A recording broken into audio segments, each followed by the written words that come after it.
Hello everyone, you are welcomed in the next video and in this video we are going to complete aerobic respiration है ना। तो last में glycolysis हम लोगों ने convert किया था, सॉरी मतलब पढ़ रखा था और फर्मेंटेशन भी कंप्लीट किया था।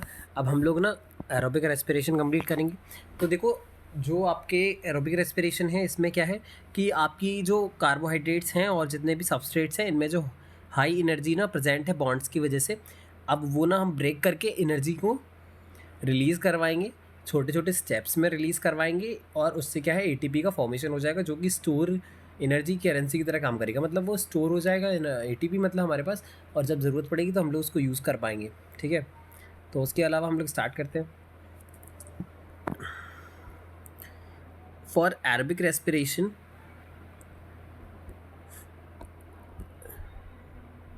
To take place within the mitochondria the final product of glycolysis pyruvate क्या होता है। अब आपको ना क्या कराना है नेक्स्ट पार्ट में, what you want to do कि आपको ना उसका ऑक्सीडेशन कराना है जो ग्लाइकोलाइसिस का एंड प्रोडक्ट है, दैट इज पायरुवेट, है ना। तो आप क्या करोगे, पायरुवेट को कहाँ लेके जाओगे, पायरुवेट को लेके जाओगे आप साइटोप्लाज्म से, कहाँ पे, माइटोकॉन्ड्रिया के। The final product of glycolysis pyruvate को आप कहाँ लेकर जाओगे, माइटोकॉन्ड्रिया में। और एरोबिक रेस्पिरेशन में ये क्रूशियल इवेंट्स होते हैं। कंप्लीट ऑक्सीडेशन होगा पायरुवेट का step by removal of all the hydrogen atoms.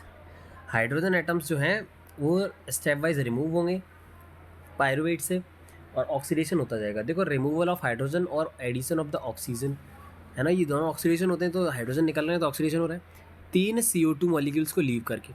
अभी मैं पूरी प्रोसेस दिखाऊंगा मतलब, और आप लोग रीडिंग करेंगे तब खुद देखना कि जो है 3 मॉलिक्यूल CO2 के निकलते हैं पूरी प्रोसेस के अंदर, अभी एरोबिक रेस्पिरेशन में आफ्टर ग्लाइकोलाइसिस।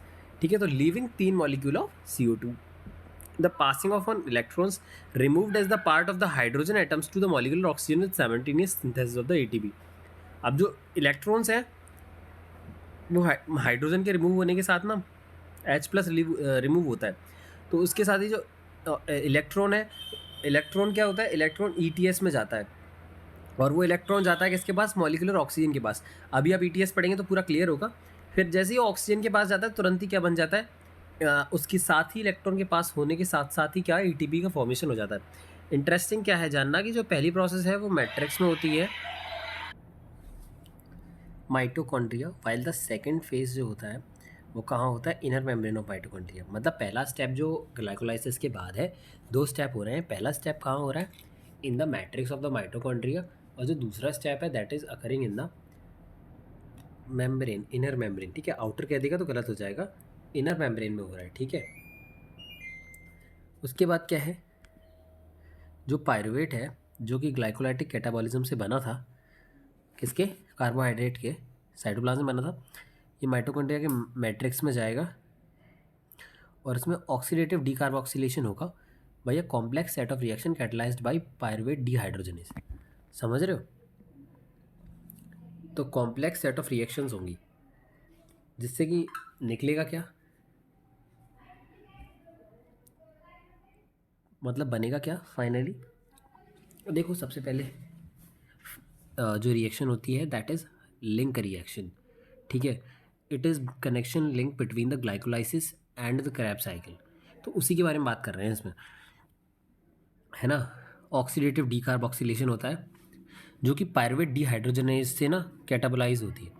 समझ रहे हो, ये जो एंजाइम है वो रिस्पॉन्सिबल है। The reactions catalysed by the pyruvic dehydrogenase require the participation of several coenzymes including NAD+ and coenzyme. सही है, जो पायरुविक डीहाइड्रोजनेज से जो रिएक्शन जो ये आपकी लिंक रिएक्शन जो कैटलाइज हो रही है उसमें सेवरल कोएंजाइम्स भी आपके इंक्लूडेड होते हैं, जैसे कि NAD+ भी इंक्लूडेड होता है और कोएंजाइम A भी इन्वॉल्व होता है। ठीक है, तो ये जो पायरुवेट या पायरुविक एसिड जो आपको मिल रहा है उसमें कोएंजाइम A आएगा, NAD+ आएगा, पायरुवेट डीहाइड्रोजनेज की मदद से in the presence of Mg2+ ions. ये आयंस होना बहुत ज़रूरी है। ठीक है, और pyruvate dehydrogenase is also important, और एसिटाइल कोएंजाइम A जो है ये आपका बनता है। सही है, कार्बन डाइऑक्साइड जो आपकी है वो रिलीज़ होती है, NADH and H+ are formed. ठीक है, NAD+ का रिडक्शन हो जाता है ताकि आपका सबस्ट्रेट है उसका ऑक्सीडेशन हो सके।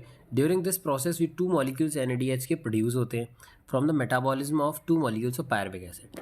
तो इस रिएक्शन में 2 मॉलिक्यूल कैसे बन जा रहे हैं देखो, क्योंकि ये क्या है, आपके जो एंड प्रोडक्ट में क्या होता है कि पायरुविक एसिड के दो मॉलिक्यूल बनेंगे ना एक ग्लूकोज से, because pyruvic acid 3 carbon compound है।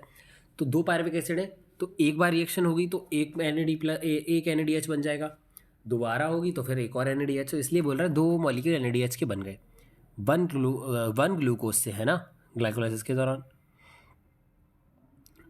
अच्छा, उन्होंने ये भी बोला है कि मतलब अब एक बात समझिए, दोनों ही बातें सही हैं आपकी। एक तो लिंक रिएक्शन जो मैंने बताई उसमें भी दो NADH बन रहे हैं, और आपकी जो ग्लाइकोलाइसिस हो रही थी ना उसमें भी दो NADH बन रहे थे। देवर अकरिंग एट द पोजीशन जहाँ पे कन्वर्जन हो रहा था आपका बाई PGA का, बाई PGA, या आप बोल सकते हो PGAL से, है ना, या फिर डाई हैप जो था, समझ रहे हो, डाई हैप या PGAL जो थे ना आपके, डाई हाइड्रोक्सी एसीटोन फॉस्फेट, या फिर PGAL जो था, उन दोनों में से किसी मतलब एक से जो आपका बाई PG बन रहा था, यानी 1,3 बिसफॉस्फोग्लिसरिक एसिड बन रहा था, उस वाली कंडीशन में आपका NADH बन रहा था। तो वो यही बोल रहा है produce from one glucose molecule during glycolysis. सही है, तो दो NADH आपकी तो वहाँ भी बन रहे थे। एसिटाइल कोएंजाइम में उसके बाद आएगा साइक्लिक पाथवे में, जिसे हम लोग क्या कहते हैं, सिट्रिक एसिड साइकिल भी कहते हैं, क्रैब साइकिल भी कहते हैं, और ट्राई कार्बोक्सिलिक एसिड भी साइकिल भी कहते हैं। सही है, TCA साइकिल भी इसको कहते हैं। और क्रैब साइकिल जो नाम दिया गया है वो किसकी वजह से दिया गया है, क्योंकि उन साइंटिस्ट का नाम जिन्होंने इसको, है ना, डिस्कवर किया है, उनका नाम क्या था, हैंस क्रैब था। ठीक है, तो नेक्स्ट हमारा है TCA साइकिल। ओके,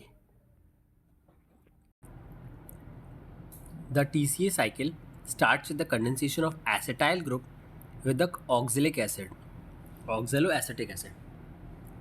कई बार क्या है ऑप्शन में दे देते हैं कि pyruvic acid along with the oxaloacetic acid and it is a PYQ।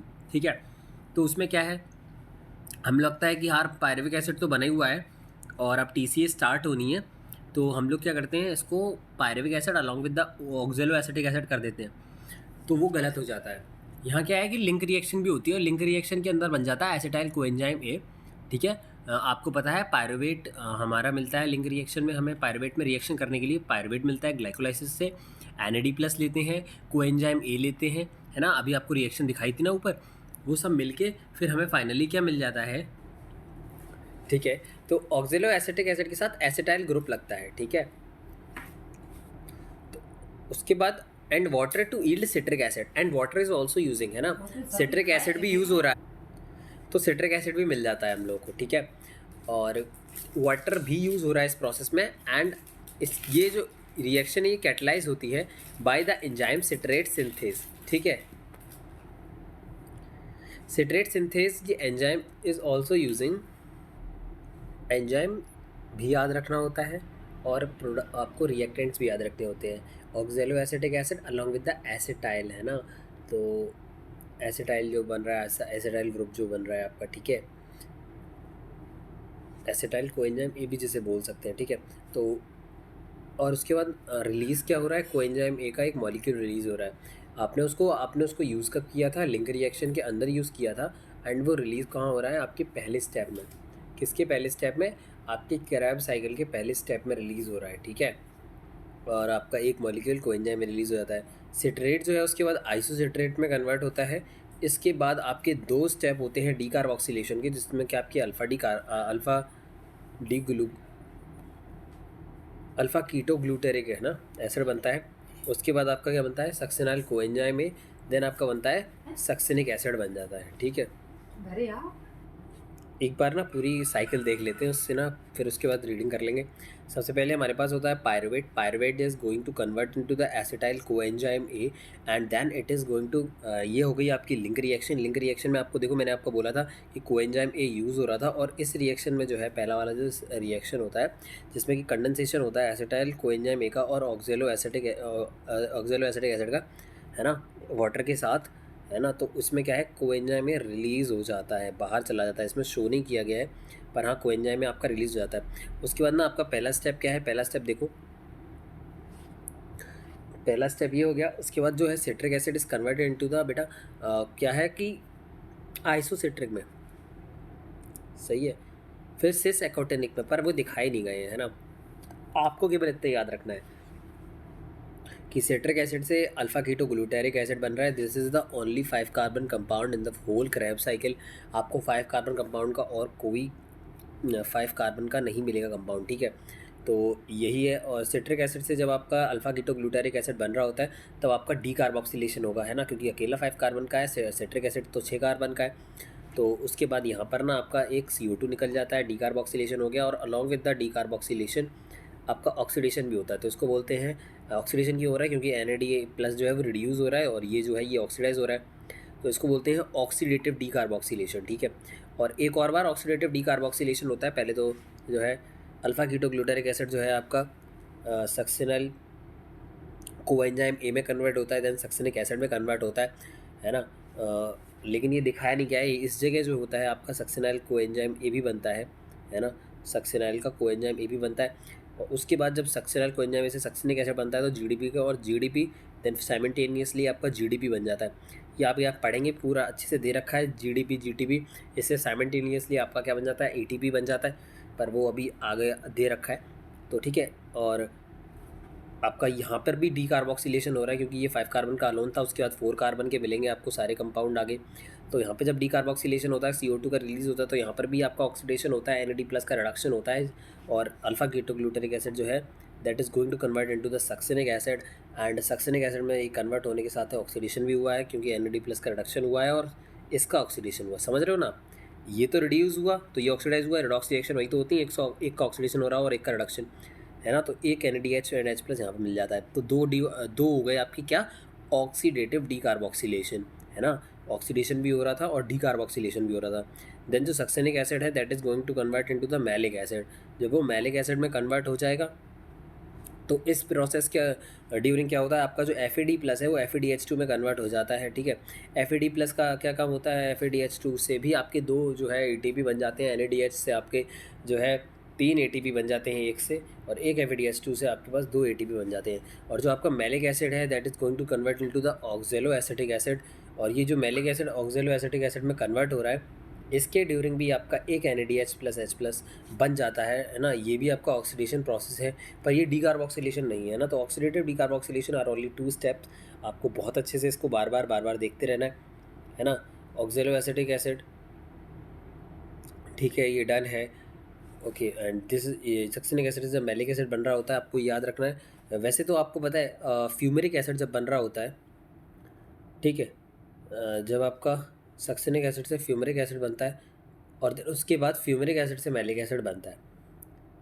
तो जब फ्यूमेरिक एसिड से मैलिक एसिड बन रहा होता है देन आपका जो है FAD+ से FADH2 बन रहा होता है, ठीक है। लेकिन अभी इसमें फ्यूमेरिक एसिड शो नहीं किया गया, ठीक है। तो अब हम लोग पूरे रीड कर लेते हैं।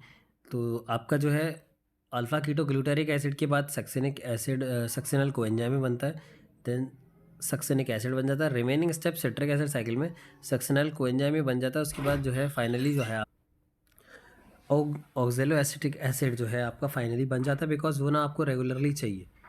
वो आपका जब रेगुलरली बनता रहेगा उससे तभी से तो क्रेब साइकिल आपकी चलती रहेगी। During the conversion of succinyl coenzyme से सक्सिनिक एसिड बनता है तो आपका एक मॉलिक्यूल GTP का बन जाता है। तो अब ये GTP का बनने से इसका यूज़ क्या होता है, ये एक सबस्ट्रेट लेवल फॉस्फोराइलेशन है, मतलब इसको आपको ETS में नहीं ले जाना एनर्जी करेंसी बनाने के लिए, ये आपका बना बनाया मिल रहा है, उसको बोलते हैं सबस्ट्रेट लेवल फॉस्फोराइलेशन। एक कपल्ड रिएक्शन में होता क्या है, GTP से आपका बन गया आपके पास GTP, लेकिन GTP से फिर आप दोबारा क्या बना लोगे, GDP, सही है, GDP बना लोगे। और जो GDP है और उससे डायरेक्टली आपका GDP से क्या होता है, GDP जो है आपका वो ADP को ATP में बना देता है, सही है क्या ये, सही है। तो GTP से आपका बन गया GDP और GDP से ADP जो है आपका ATP में कन्वर्ट हो गया। तो यही लिखा हुआ है इन लाइंस में, आपकी नेक्स्ट लाइंस जो दी गई हैं, ठीक है।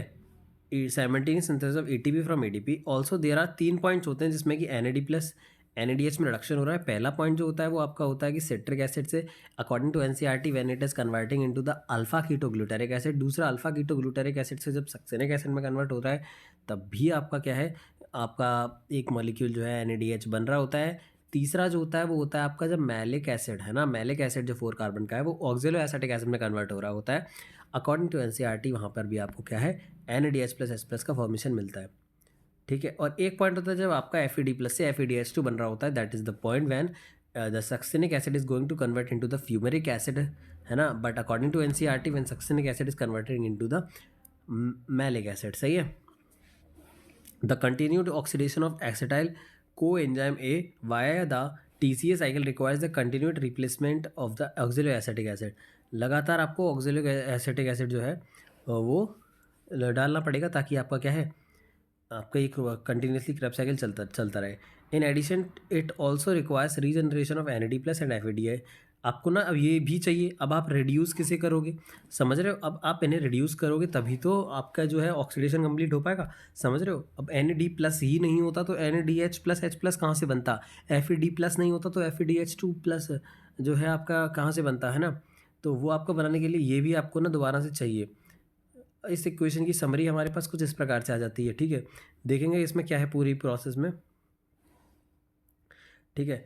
इस प्रोसेस में पूरी में क्या है कि जो आपका पायरुविक एसिड है, पायरुविक एसिड के साथ आपके 4 NAD+ यूज़ हुए। अब चार, अरे आपको पता है it is also included in link reaction, तो लिंक रिएक्शन का भी एक इन्होंने NAD+ लगाया, FADH2 भी FAD+ भी लगाया, और एक जो है ADP लगा रहे हैं जो कि आपका GTP बना देता ना।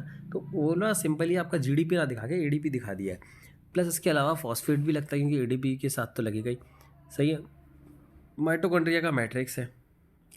उसके अलावा 3 CO2 निकल रहे हैं आपका, एक आपका निकल रहा था कहाँ पे, लिंक रिएक्शन में, और 2 आपके कहाँ निकल रहे थे, क्रैब साइकिल के अंदर, और 4 NADH+H+, ठीक है। ऐसे अगर आपको रिएक्शन दी जाए तो प्लीज़ आप ध्यान रखेंगे, और उन्होंने 3 NAD+ दिए हैं या 4 लिए, 4 लिए तो 4 NADH है ना, और 3 CO2 निकलेंगे, और एक FADH2+ ATP निकलेगा, सही है। हमने अभी तक क्या देखा है कि ग्लूकोज जो है वो ब्रोक हो रहा है, टूट रहा है CO2 में, और उसके जो है मॉलिक्यूल्स बन रहे हैं 8 NADH+H+। मैं आपको आठों गिनवा देता हूँ।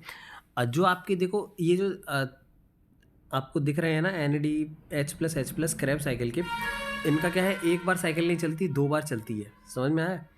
तो ये हो जाते हैं 3 × 2 6, सही है। 3 × 2 6 हो गए, और इसके अलावा एक जो है आपका लिंक रिएक्शन से मिलता है, तो एक बार लिंक रिएक्शन होगी तो 1 मिलेगा, 2 बार होगी तो 2 मिल जाएंगे, तो 2 वहाँ से, 6 यहाँ से, तो कितने हो गए हमारे पास, 8 हो गए, क्लियर है। और एक जो है हमारे पास ये अभी जो है 8 दिखा रहा है, और उसके बाद आपको देखना होगा कि 2 FADH2 जो है have been synthesised beside just 2 molecules of ATP in TCA cycle. मतलब केवल 2 मॉलिक्यूल ATP के बने हैं, और बाकी का NADH+ जो है और FADH2 ये काफ़ी बड़ी अमाउंट में हमारे पास मिल गया है। यू मे बी, लेकिन ये जो बने हुए हैं NADH+ और FADH2, इनका हम लोग करेंगे क्या भाई, ये वैसे तो किसी काम के फिर है ही नहीं अगर इनको ETS में ना ले जाया जाए। तो अब ना ही ऑक्सीजन आया, और ना ही जो हमने प्रॉमिस किया था कि बहुत सारी एनर्जी हम लोगों को मिल जाएगी इससे, वो मिली। बिकॉज आपको डायरेक्टली तो आपको ATP 2 मिल गए थे नेट आपके ग्लाइकोलाइसिस में, और 2 जो है आपके कहाँ मिल गए हैं, आपके इसमें TCA में, या फिर आपके जो है क्रैब साइकिल में। अब इनका क्या रोल है ये हम लोग आगे देखते हैं ETS के अंदर, सही है। तो है ना, आपको जो बोला गया है ना 8 जो NADH2 है, ये कंफर्म रखना, वो TCA साइकिल में है, आपका TCA साइकिल के अंदर इंक्लूड कर दिया है उन्होंने। ये अलग नहीं किया है कि वो क्रैब साइकिल के भी हैं, उन्होंने ना सारा, देखो उसने बोला है इसमें कि जो है आपका ये आपके TCA साइकिल में मिल रहे हैं ना। उन्होंने बोला 8 मॉलिक्यूल जो NADH+H+ के हैं, और 2 मॉलिक्यूल जो FADH2 के हैं, ये आपको कहाँ मिल रहे हैं, इन द TCA साइकिल, सही है। और केवल 2 मॉलिक्यूल ATP के, ठीक है। हालांकि आपको 6 ही मिलते हैं TCA साइकिल से, एक तो लिंक रिएक्शन से मिलता है, पर उन्होंने बोला है तो आप लोग गलत नहीं कहेंगे उसको, लिंक रिएक्शन को इन्होंने इंक्लूड कर लिया है क्रैब साइकिल के अंदर। तो अब स्टेप्स होंगे कुछ रेस्पिरेटरी प्रोसेस के, जिससे कि जो आपकी एनर्जी इनमें स्टोर्ड है वो क्या होगी, रिलीज़ होगी। इनको हम ETS की मदद से, इलेक्ट्रॉन ट्रांसपोर्ट सिस्टम की मदद से जो है हम इनको क्या करेंगे, एनर्जी रिलीज़ करवाएंगे। इलेक्ट्रॉन्स को हम लोग पास करवाते हैं ऑक्सीजन तक, और लास्ट में जाके आपका वाटर बन जाता है। मेटाबॉलिक पाथवे जिससे कि ये इलेक्ट्रॉन पास कर रहे हैं एक कैरियर से दूसरे कैरियर को, इस पूरे को इलेक्ट्रॉन सिस्टम कहते हैं, इलेक्ट्रॉन ट्रांसपोर्ट सिस्टम कह रहे हैं, जिनमें कि सारे आपके इलेक्ट्रॉन्स पास कर रहे हैं, है ना। और ये जो आपका ETS है वो प्रेजेंट का होता है इनर माइटोकॉन्ड्रियल मेम्ब्रेन पे प्रेजेंट होता है। माइटोकॉन्ड्रिया में 2 मेम्ब्रेन होती हैं, एक आउटर होती है एक इनर होती है। तो इनर की जो माइटोकॉन्ड्रिया की मेम्ब्रेन है उस पर जो आपके है आपका ETS लोकेटेड होता है। इलेक्ट्रॉन्स आपके NADH से जो प्रोड्यूस होते हैं माइटोकॉन्ड्रिया के मैट्रिक्स के अंदर, सही है, माइटोकॉन्ड्रिया के मैट्रिक्स मतलब क्रेब्स साइकिल के अंदर, तो वो सिट्रिक साइकिल में है ना, वो ऑक्सीडाइज किससे होते हैं? देखो मैं आपको पूरी पहले एक्सप्लेन कर देता हूँ, आई विश की पूरी आ जाएगी, देखो बहुत छोटा हो जाएगा और फिर वो उतना अच्छा लगेगा भी नहीं पढ़ने में, है ना। चलो एक एक करके देख लेते हैं। देखो ये आपका इंटर मेम्ब्रेन स्पेस दिया गया है, ये मैट्रिक्स है ना, इधर मान लो पूरा सेल ऑर्गेनल इधर की साइड है, ये आपकी तो बस मेम्ब्रेन दी गई है, ये जो है आपकी इनर मेम्ब्रेन दी गई है, इनर मेम्ब्रेन इसी में आपका ETS लगा हुआ है, यहाँ आपका ये मैट्रिक्स दिया है, सही है। और ये इंटर मेम्ब्रेन स्पेस है, यानी कि इधर क्या होगी, आउटर मेम्ब्रेन होगी, समझ में आ रहा है। ये आपकी इनर मेम्ब्रेन है और इधर वो क्या होगी, आपकी आउटर मेम्ब्रेन होगी, ये आपकी आउटर मेम्ब्रेन है, सही है। आपसे जैसा कहा गया था कि ना इनर माइटोकॉन्ड्रियल मेम्ब्रेन में आपका क्या मिलेगा, ETS के सिस्टम्स मिलेंगे, ट्रांसपोर्ट सिस्टम्स, तो वो आप देख सकते हो, सही है।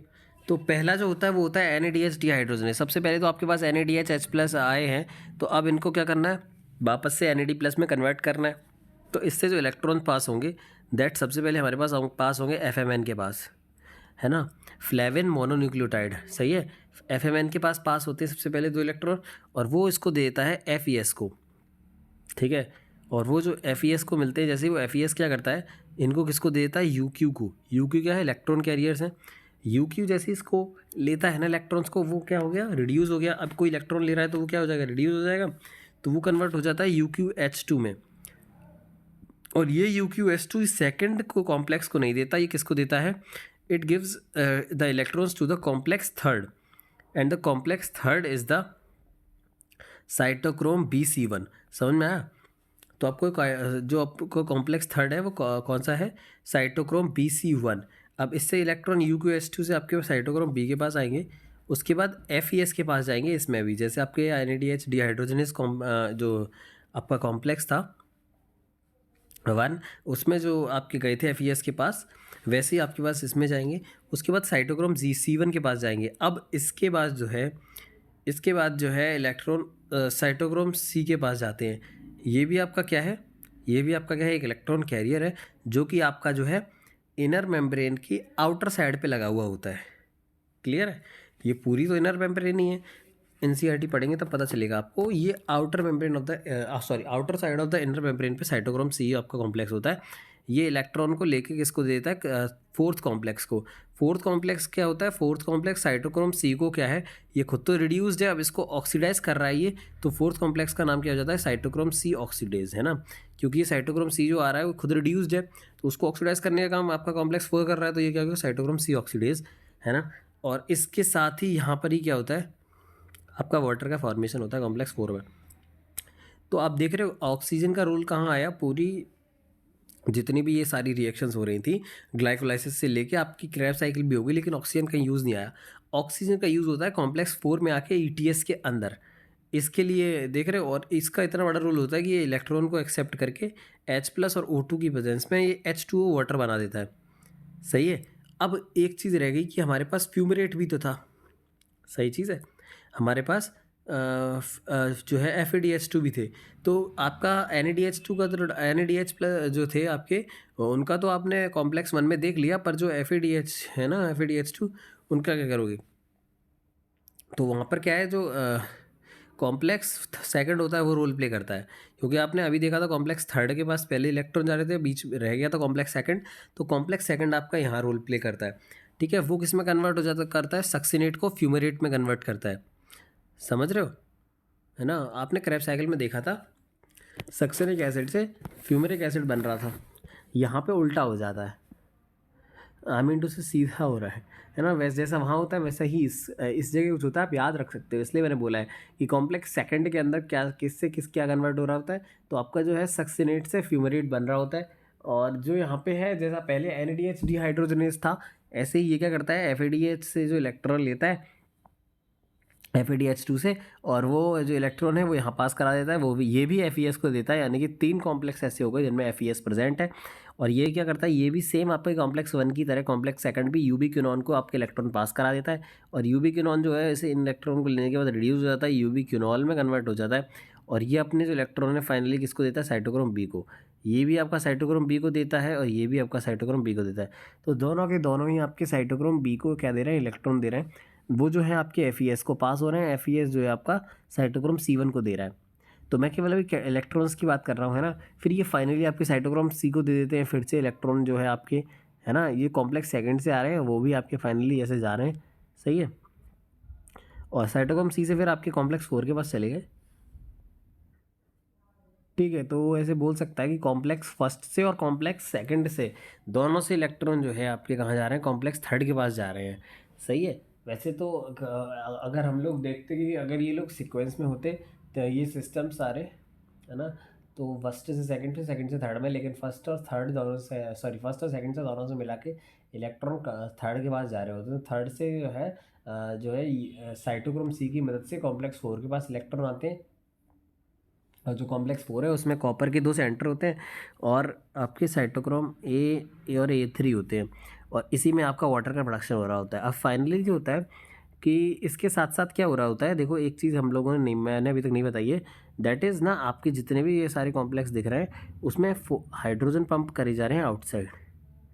आउटसाइड मतलब कहाँ, आउटसाइड मतलब in the inner inter membrane space, है ना। बाहर आउटर मेम्ब्रेन है तो ये इनर मेम्ब्रेन, तो इन दोनों के बीच में जो है आपके अकोमुलेट करे जा रहे हैं क्या, प्रोटॉन्स। प्रोटॉन जब अकोमुलेट हो जाते हैं तो ये जो है प्रोटॉन, ये क्या करते हैं, जो आपके फिफ्थ वाला जो कॉम्प्लेक्स है जिसको ATP सिंथेस कहते हैं, ये क्या करता है, इसमें से पास होता है जो F0 है, F0 के थ्रू होते हुए F1 में जाता है, ठीक है। F1 में जैसे ही लेके चला जाता है, ये क्या, प्रोटॉन्स जाते हैं। प्रोटॉन जब ग्रेडियंट ब्रेक करते हुए जब जाते हैं F1 के पास, तो F1 में कन्फर्मेशन चेंज लेके आते हैं। कन्फर्मेशन में जब वो ऐसे करके रोटेट करता है ना F1, तो उसमें कुछ कन्फर्मेशन में चेंज होता है, और कन्फर्मेशन में चेंज होने के साथ साथ ATP का फॉर्मेशन हो जाता है, ठीक है। अच्छा एक बात और याद रखो, देखो यहाँ ग्रेडियंट बनाना है, यहाँ प्रोटॉन ज़्यादा करने हैं और यहाँ जो प्रोटॉन है वो कम करने हैं। तो प्रोटॉन कम करने के लिए आपका हाइड्रोजन जो है वो लगातार H+ जो है वो आपका यूज़ हो रहा होता है रिएक्शन में, ताकि जो है आपका इधर जो है आपका प्रोटॉन कम हो जाए और इस तरफ प्रोटॉन ज़्यादा हो जाए। अब समझ में आया, ओके। ये आपका इलेक्ट्रोकेमिकल ग्रेडियंट दिखाया हुआ है, यहाँ पॉजिटिव है इधर नेगेटिव है। आपने प्रोटॉन इधर एक्युमुलेट कर रखा था ना, सही है। इसी के साथ ही आपका ब्रेक डाउन हो जाता है ग्रेडियंट का, थोड़ा सा H+ भी पास करा देता है वो, और इसी के साथ साथ आपका ATP बन जाता है। हम लोग केवल रीडिंग कर लेंगे क्योंकि हम लोग पूरी पढ़ ही चुके हैं, सही है। तो ये आपका जो पहला कॉम्प्लेक्स पूछेगा तो NADH डिहाइड्रोजनेज बताना होगा, और जो इलेक्ट्रॉन ट्रांसफ़र होते हैं यूबिक्विनॉन से, वो ना located with the inner membrane. Ubiquinone भी आपका इनर मेम्ब्रेन में ही है। यूबिक्विनॉन क्या करता है, also receive reducing equivalent by FeDH2। ये FeDH2 के जो इक्विवेलेंट मैंने आपको बोला ना, कॉम्प्लेक्स सेकंड के भी ये जो है इलेक्ट्रॉन लेता है, जो FeDH2 वाले जो इलेक्ट्रॉन है ना, that is generated during the oxidation of succinate in the citric acid cycle. जो कि आपके कब बने थे, जब सक्सिनेट का ऑक्सीडेशन हुआ था, किसके अंदर, फ्यूमरेट के अंदर। जब सक्सिनेट से फ्यूमरेट बन रहा था, आपने देखा था, तब आपका क्या हो रहा था, FeDH2 बन रहा था। तो सक्सिनेट से जब फ्यूमरेट बन रहा होता है, उसी जगह पे आपका FeDH2 बन रहे होते हैं, तो वहाँ पर जो है आपका इन्होंने यूज़ कर लिया है इसको, सही है। Succinate in the citric acid, then reduced ubiquinone, जो यूबिक्विनॉल है, इस देन ऑक्सीडाइज, वो खुद ऑक्सीडाइज हो जाता है जब ये साइटोक्रोम सी को ना अपने साइटोक्रोम सी को इलेक्ट्रॉन देता है। पर साइटोक्रोम सी को डायरेक्टली थोड़ी देता है यूबिक्विनॉल, है ना। साइटोक्रोम सी को देता है, लेकिन वाया क्या, वाया साइटोक्रोम BC1 की कॉम्प्लेक्स के थ्रू देता है, समझ रहे हो। ये डायरेक्टली जो है मैं आपको दिखा रहा हूँ, ये जो है ये डायरेक्टली जाके नहीं दे रहा है, ये डायरेक्टली जाके जो यूबिक्विनॉल है वो डायरेक्टली जाके इसको दे रहा है क्या, साइटोक्रोम सी को, नहीं। किसके थ्रू दे रहा है, साइटोक्रोम BC1 कॉम्प्लेक्स के थ्रू, ठीक है, कॉम्प्लेक्स थर्ड के थ्रू। साइटोक्रोम सी क्या है, स्मॉल प्रोटीन है, ये खुद में एक प्रोटीन होती है ये वाली, जो कि ये प्रोटीन है, ये इनर मेम्ब्रेन का आउटर सरफेस पे होती है, आउटर सरफेस में, और मोबाइल कैरियर की तरह काम करती है, ताकि जो इलेक्ट्रॉन है वो कॉम्प्लेक्स थर्ड और कॉम्प्लेक्स फोर्थ के बीच में ट्रांसपोर्ट हो सके, सही है। कॉम्प्लेक्स थर्ड और कॉम्प्लेक्स 4 के बीच में आपका जो है ट्रांसपोर्ट हो सके electron. Site complex 4 refers to a cytochrome c oxidase, क्योंकि वो साइटोक्रोम सी से जो इलेक्ट्रॉन आ रहा है उसको ऑक्सीडाइज करने का काम कर रहा है कॉम्प्लेक्स 4, तो उसको हम लोग क्या कहते हैं, साइटोक्रोम सी ऑक्सीडेज भी कहते हैं। और इसमें 2 कॉपर सेंटर भी होते हैं और साइटोक्रोम ए और ए3 भी होते हैं। जब इलेक्ट्रॉन जो है हमारा पास करता है एक कैरियर से दूसरे कैरियर में, है ना, 1 to 4 in the electron transport chain, तो उसके साथ ही वो कहाँ चला जाता है, कॉम्प्लेक्स 4 के पास चला जाता है ना, और उसके साथ ही आपका एटीपी बन जाता है ना। एटीपी बनने के लिए आपको क्या चाहिए होता है, एडीपी होता है आपके पास, और फॉस्फेट की मदद से कन्फर्मेशन में चेंज आता है, क्योंकि आपका ग्रेडियंट था, ग्रेडियंट ब्रेक हुआ, कन्फर्मेशन में चेंज आया और आपका एटीपी बन गया। Number of ATP molecule synthesise depend upon, अब जो जितने मॉलिक्यूल आपके बनेंगे एटीपी के वो डिपेंड करता है सबस्ट्रेट कैसा ले रहे हो। मतलब अगर आप NADH2 ले रहे होते तो 3 बनते, FADH2 2। एक मॉलिक्यूल NADH2 का 3 एटीपी बनाता है, और जो आपका FADH2 का मॉलिक्यूल है वो 2 एटीपी बना रहा होता है। ऑल्दो जो एरोबिक प्रोसेस है रेस्पिरेशन की वो केवल ऑक्सीजन की प्रेजेंस में होती है, लेकिन जो ऑक्सीजन का रोल है वो ना लिमिटेड होता है टर्मिनल स्टेज पे। देख रहे हो, 4th कॉम्प्लेक्स में आके ऑक्सीजन यूज़ हुआ था, पूरी प्रोसेस में ऑक्सीजन उधर यूज़ नहीं हो रहा था, लास्ट में आके आपका ऑक्सीजन यूज़ हुआ है। Yet the presence of oxygen is vital, ज़रूरी तो है, क्योंकि वो पूरी प्रोसेस को ड्राइव वही कर रही है, ड्राइव कर रही है। मतलब लास्ट में अगर वही नहीं एक्सेप्ट करने के लिए होती तो कैसे होता। और लगातार हाइड्रोजन को भी रिमूव कर रही है वो सिस्टम से, सही है। रिमूवल ऑफ हाइड्रोजन को भी तो ऑक्सीडेशन कहते हैं। Oxygen act as the final hydrogen acceptor, तो फाइनल अगर कोई कहे हाइड्रोजन को किसने एक्सेप्ट किया, तो ऑक्सीजन ने एक्सेप्ट किया भैया, सही है।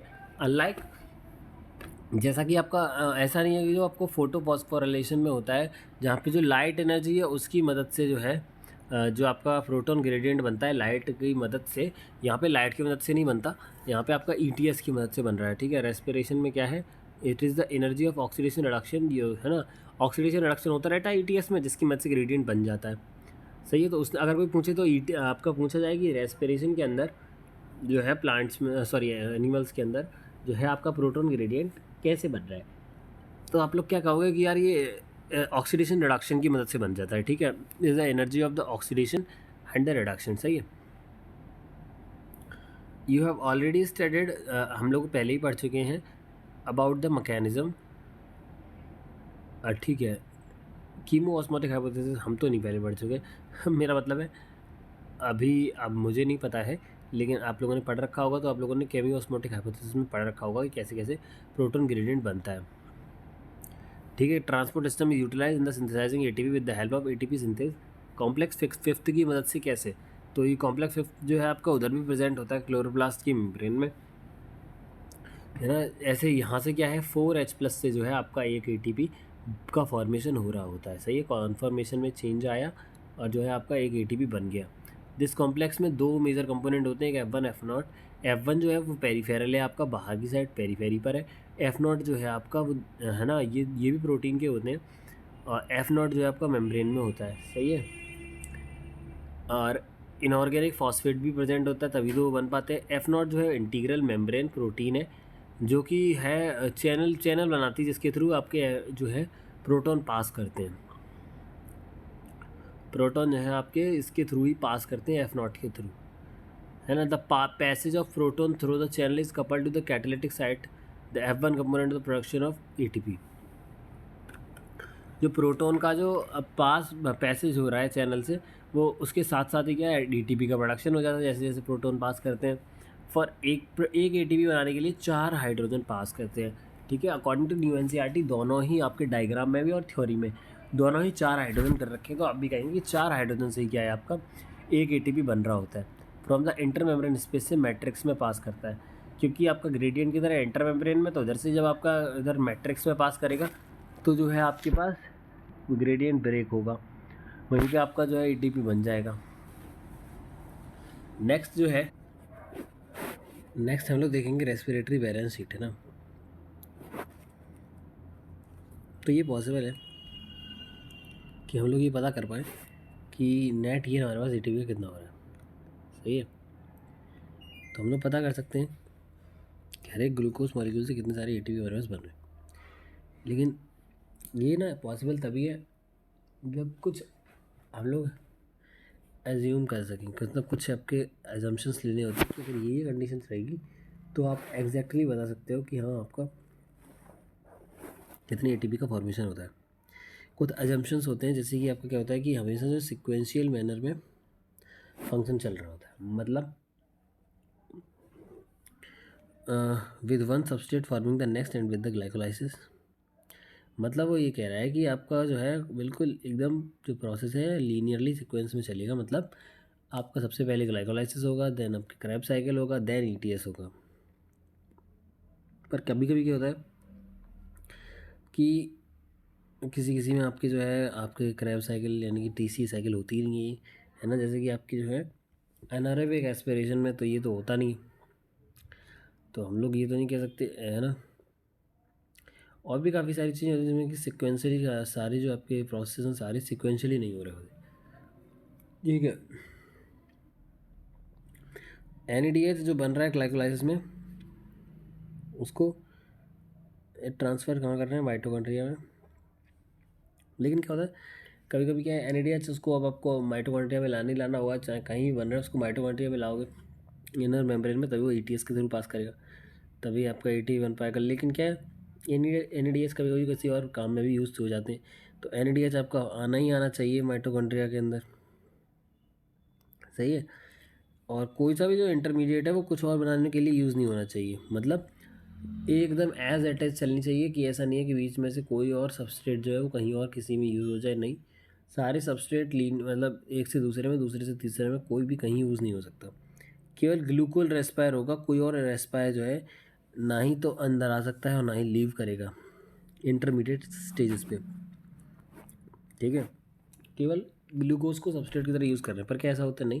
फैट प्रोटीन कार्ब जो है आपका वो सब भी तो यूज़ हो रहे होते हैं, है ना, एज अ सबस्ट्रेट। लेकिन जो ये एजम्पशन है ये वास्तव में ऐसा नहीं होता।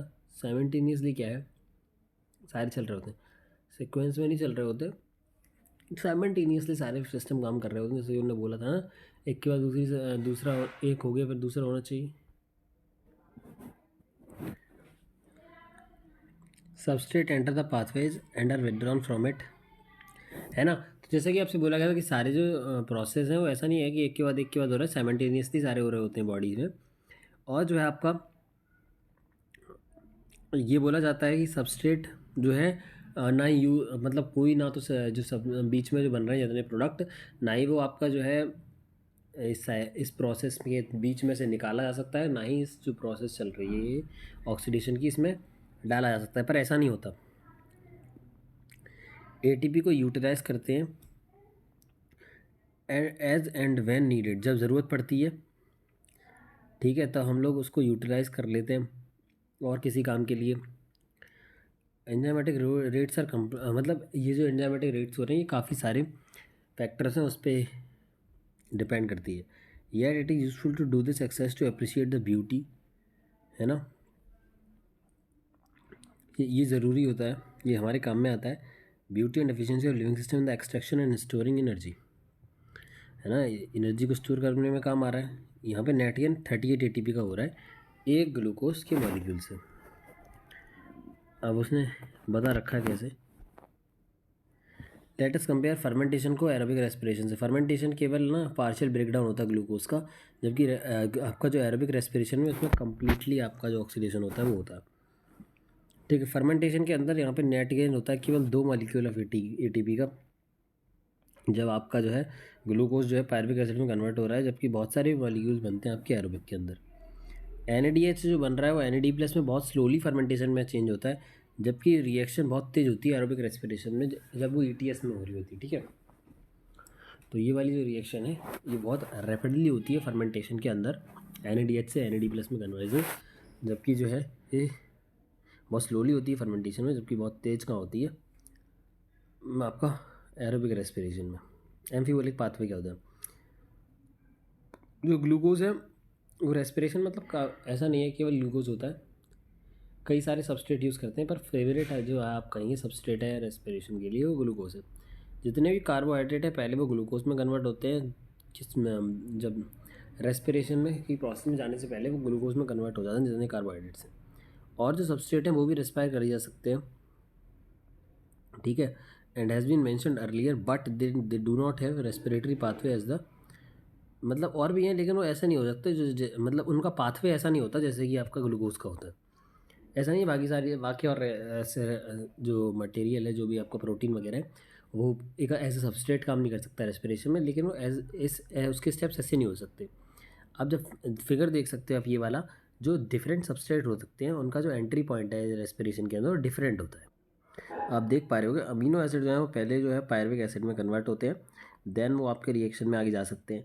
फैटी एसिड आपके एसिटाइल कोएंजाइम में कन्वर्ट होते हैं, देन आपके रिएक्शन में जाते हैं, है ना। और आपका ग्लूकोज है वो आपका जो ये जो है जो डाईहाइड्रोग्लिसराइड बन रहे होते हैं, यहाँ पे जो कन्वर्जन होता है इसके थ्रू एंटर करते हैं।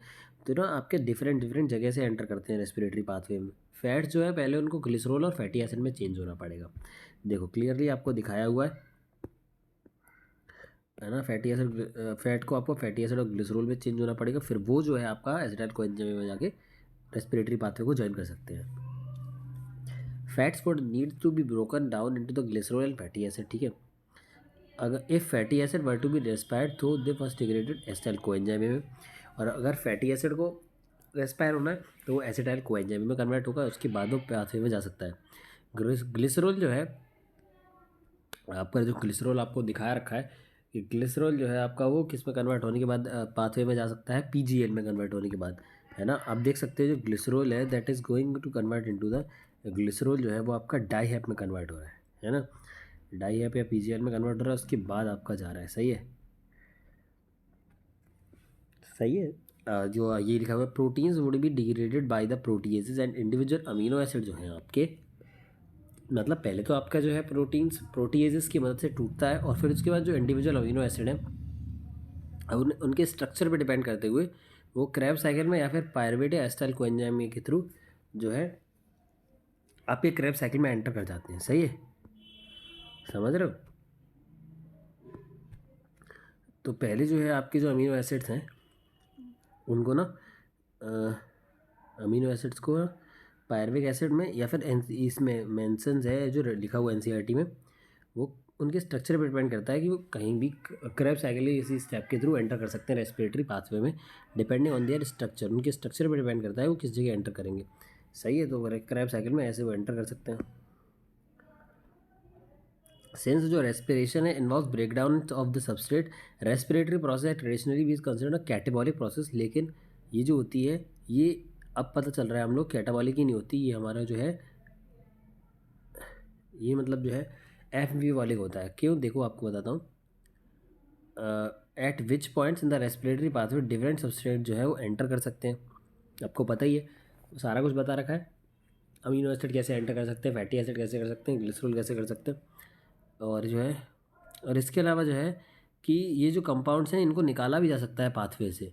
मतलब अभी जैसे आपको ज़रूरत पड़ गई बॉडी में, आपके फैटी एसिड कम हो गए, तो वो क्या करेंगे, ये एसिटाइल कोएंजाइम में वापस से फैटी एसिड में कन्वर्ट हो जाता है, ठीक है। वो पाथवे से आप वापस भी ले सकते हो इस, है ना। हैंस फैटी एसिड को ब्रेक डाउन कर दिया आपने एसिटाइल कोएंजाइम में, एंड जब उसको हम यूज़ कर रहे हैं सबस्ट्रेट की तरह, लेकिन जब ऑर्गेनिज्म को रीज करती है कि बॉडी में चाहिए फैटी एसिड चाहिए, तो एसिटाइल कोएंजाइम को निकालो पाथवे से और फैटी एसिड बना लो वापस से। इसलिए जो रेस्पिरेटरी पाथवे है ये ब्रेक डाउन भी करवाता है फैटी एसिड्स का और सिंथेसिस भी करवा देता है, समझ रहे हो। सिमिलरली ब्रेक डाउन और सिंथेसिस ऑफ प्रोटीन का भी ऐसे ही होता है, प्रोटीन भी आपका एंटर कर रहा था, सही है। प्रोटीन अमीनो एसिड में कन्वर्ट हो गया एसिटाइल कोएंजाइम में या फिर क्रैब साइकिल में जा रहा था, अब वो वहाँ से निकल सकता है वापस से और जाके प्रोटीन बन सकता है। रेस्पिरेटरी इंटरमीडिएट लिंक बनाते हैं। Breaking down the process within the living organism is catabolism, and the synthesis को हम लोग एनाबॉलिज्म कह रहे हैं। बनने को मतलब सिंथेसिस होने को एनाबॉलिज्म कहते हैं और टूटने को सबस्ट्रेट से कैटाबॉलिज्म कहते हैं। लेकिन रेस्पिरेटरी पाथवे में दोनों काम हो रहे हैं, इसलिए हम लोग इसको क्या कह रहे हैं, एम्फीबॉलिक पाथवे, ना कि हम लोग कह रहे हैं कैटाबॉलिक पाथवे, ठीक है। ये सब आप देख ही चुके हो, है ना। उसके लास्ट टॉपिक बच रहा है चैप्टर का, that is respiratory quotient. Let us now look at the another aspect of respiration. During aerobic respiration O2 को कंज्यूम करते हैं और CO2 रिलीज हो रही होती है। ये जो फॉर्मूला है इसको एम्स में एक बार पूछ लिया था, नीचे जो आपका दे रखा है कि इवॉल्व क्या होता है और कंज्यूम क्या होता है। तो जो आपका ये जो रेस्पिरेटरी कोशेंट है इसके फॉर्मूले में ऊपर क्या होता है, वॉल्यूम ऑफ CO2 इवॉल्व, और नीचे क्या हो रहा होता है, वॉल्यूम ऑफ O2 कंज्यूम, समझ रहे हो। Volume of CO2 evolve upon volume of O2 consume, ठीक है, ये इसी को हम लोग क्या कहते हैं, रेस्पिरेटरी कोशेंट कहते हैं। The respiratory quotient depends on the substrate, substrate पे डिपेंड करता है किस तरह का सबस्ट्रेट ले रहे हो।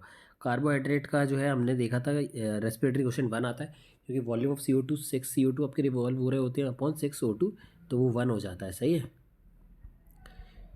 ये चीज़ क्लियर है। ठीक है, इक्वल अमाउंट क्योंकि CO2 O2 के हो रहे होते हैं। बाकी का जो है फैट्स को हम लोग यूज़ कर रहे होते हैं, जब फैट्स यूज़ होते हैं तो जो RQ होता है वो 1 से कम होता है। ठीक है, RQ कम होता है। ट्राइपाम्पटिन जो है इसका दिखा रखा है। कभी कभी क्या होता है, स्ट्रक्चर पूछ लेते हैं, अब एग्जाम में तो, मेन एग्जाम में तो नहीं पूछा गया अभी तक, पर टेस्ट वगैरह में पूछ लेते हैं कि ये क्या है। ट्राइपाम्पटिन है तो उसका फॉर्मूला आप देख लेना एक बार, C51H98 एंड O6, ये पता होना चाहिए। ये जब सबस्ट्रेट की तरह काम करता है, ये जब आपका सबस्ट्रेट की तरह काम करेगा तो आपके जो है जो रेस्पिरेटरी कोशेंट है दैट इज़ 0.7 है ना, 102 CO2 इवॉल्व होते हैं अपॉन 145 O2 कंज्यूम होते हैं। ठीक है, प्रोटीन्स का जो रेस्पिरेटरी कोशेंट वो 0.9 है। ठीक है, और respiratory substrate are open more than 1, एक से ज़्यादा जो है आपके रेस्पिरेटरी सबस्ट्रेट हो सकते हैं। प्योर प्रोटीन और फैट, जो ये देखो कि आपके प्योर प्रोटीन और फैट आपके रेस्पिरेटरी सबस्ट्रेट हो रहे थे, नहीं, वो अमीनो एसिड में चेंज हो रहे थे, फैटी एसिड वगैरह में चेंज हो रहे थे, एस्टर कोएंजाइम में चेंज हो रहे थे, उसके बाद वो रेस्पिरेटरी सबस्ट्रेट हो रहे थे। यानी कि प्योर प्रोटीन और फैट आपके क्या है, रेस्पिरेटरी सबस्ट्रेट नहीं हो सकते। अब इसमें कुछ नहीं, समरी सिंपल है इसकी। Plant unlike animals have no special system for breathing और एक्सचेंज ऑफ गैसेस। ठीक है, प्लांट्स के पास कोई इतना वो तो है नहीं, आपके स्टोमेटा और लेंटिसल्स के थ्रू ही क्या है, चेंज हो जाती है, गैसेज एक्सचेंज हो जाती है। कार्बन कार्बन बॉन्ड जो कॉम्प्लेक्स मॉलिक्यूल का जब टूटता है उससे लॉट ऑफ एनर्जी रिलीज होती है रेस्पिरेशन में। ग्लूकोज एक फेवरेट सबस्ट्रेट है रेस्पिरेशन के लिए। फैट एंड प्रोटीन को वो भी तोड़ सकते हैं एनर्जी बनाने के लिए। सेलुलर रेस्पिरेशन में इनिशियली जो है साइटोप्लाज्म में ग्लाइकोलाइसिस होता है, हर एक जो ग्लूकोज का मॉलिक्यूल है वो कन्वर्ट हो रहा होता है किस में, पायरुविक एसिड में, इसको ग्लाइकोलाइसिस कहते हैं। और पायरुवेट का जो ग्लाइकोलाइसिस डिपेंड करता है कि ऑक्सीजन है या नहीं है। अनारोबिक कंडीशन होगी तो लैक्टिक एसिड बनेगा या अल्कोहल बनेगा।